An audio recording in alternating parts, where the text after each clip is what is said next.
ci wolof d'abord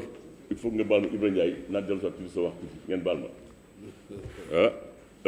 dafa am lu ma xam tey moo ma wàññi bu baax a baax dafa mu wax ñëpp di ko dégg notre camarade de combat Pape Demba Diagne ku bëggoon bis bi la daf doon jooy sax ngir moom kon su lii excès dafa jaadu man ma sargal ko fàttali ko sargal ko aussi kan ñëpp ñu xam ne wax dëgg yàlla il a été un combattant pour cette bataille là Sénégal kon aujourd'hui ñaareel bi damay tënk sama wax aussi si li ma dégg ni tey wax dëgg yàlla jox na ma courage depuis keroog ma victoire courage bi ma jox mooy xam naa ni bi ma jox nii tey moo di travailleurs yi fi ñu ma séntu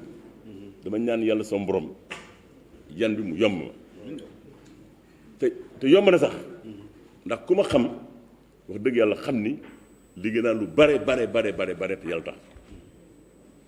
j'ai beaucoup fait pour le personnel c'est pas la peine may dem dans le détail c'est pas la peine mais yàlla xam na mais incha allah di ngeen gis la nga xam ni di ngeen su yéex ngeen ma jox syndicat bi su neex yàlla sama borom.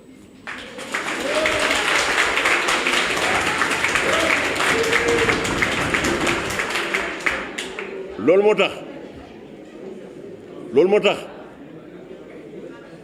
balaa may sore damay remercier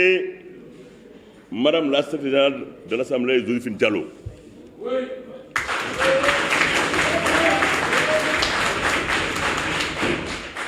mun ma ko tere wax ndax nit day wax yàlla tax de façon man nee naa leen dana nekk ak Code des travailleurs incha allah di ngeen gisul bees mais kii wax dëgg yàlla nu ñuy wax rek te yàlla tax elle a toujours été à côté daf ñu mës a jàppale yu ñuy ñëw dans le cadre syndical dans le cadre des délégués wax 1 mu ni 3 ñu wax 2 mu ni 4 donc jàpp naa ni am na nu ñu taxawee si weram rek lu ñu bëgg dañ ko am. Je me rappelle du président Mamadou Seck doon na wax su nga nekkee benn lu bëgg am ko li ma ñaan travailleurs yi kaay leen góor jigéen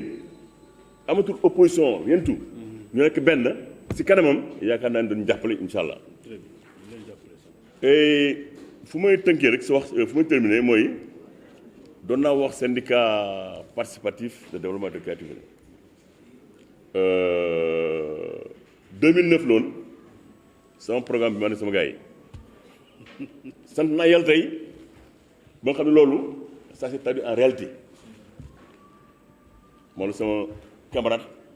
Ndongo si léegi je remercie bien en passant mais di ngeen gis maintenant beneen syndicaliste buy participer buy développer buy créer incha allah.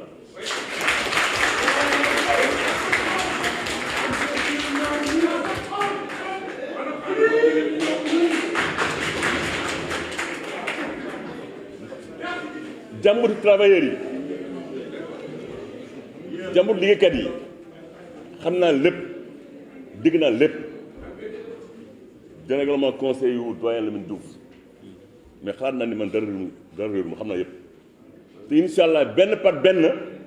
su neexee yàlla ba sa borom ak sama ñaari waajur ak yéen dana sot su neex yàlla li may ñaan rek mooy yàlla sama borom mu jàppale ñu ba li ma wax fii mu nekk lu sotti sama bëgg ma la am nag yàlla nag mooy matul de lu leer nañ mais yéene naa def la nga xam ni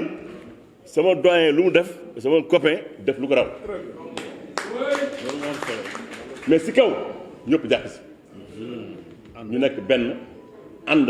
bàyyi ngaayu bàyyi tout ñu ngi ma waxu arbre de Noël ñu ngi waxu cadeau et waxu habillement mais comprenez camarades ça c'est une page tournée inchallah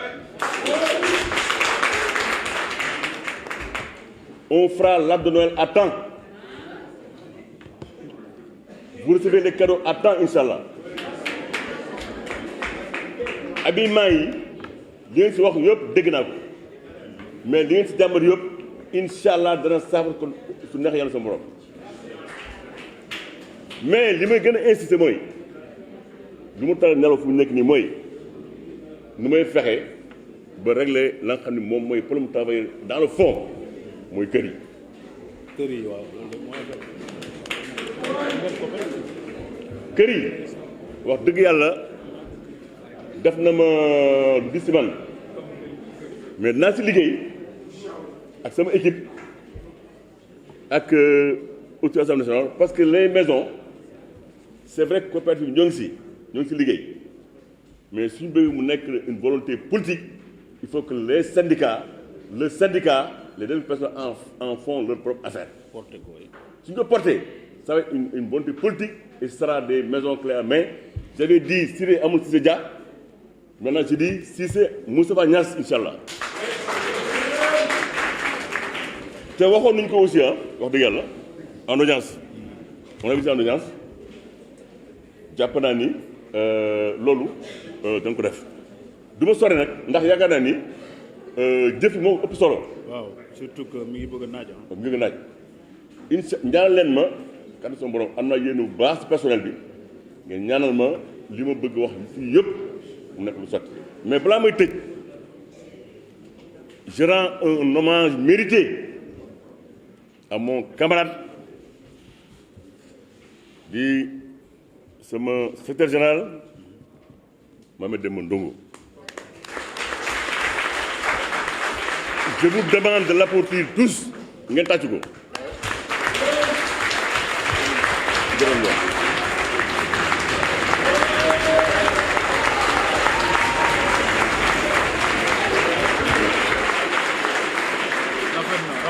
Alors parce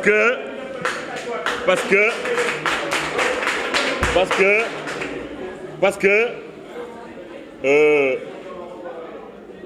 dama compter si moom aussi si ay conseils du mu ko bàyyi waaw su demee sax dinaa ko dem wuti jëli ko ndax Ndongo 23 ans nekk na fi et comme il faut le dire def lu ma def yëpp aussi mais nag ba fu mu yem yi nag yàlla moo ko dogal man aussi je ferai tout lu mu defoon mu multiplier ko par 2-3 mais nag si kàttanu yàlla sa borom donc Ndongo maa ngi lay souhaiter vraiment sa retraite mu gën si yow mais kër gi sa kër la comme l'a dit l'autre jour le directeur personnel Timbo dans la maison les portes sont ouvertes moi sama buntu ubbi naa la ko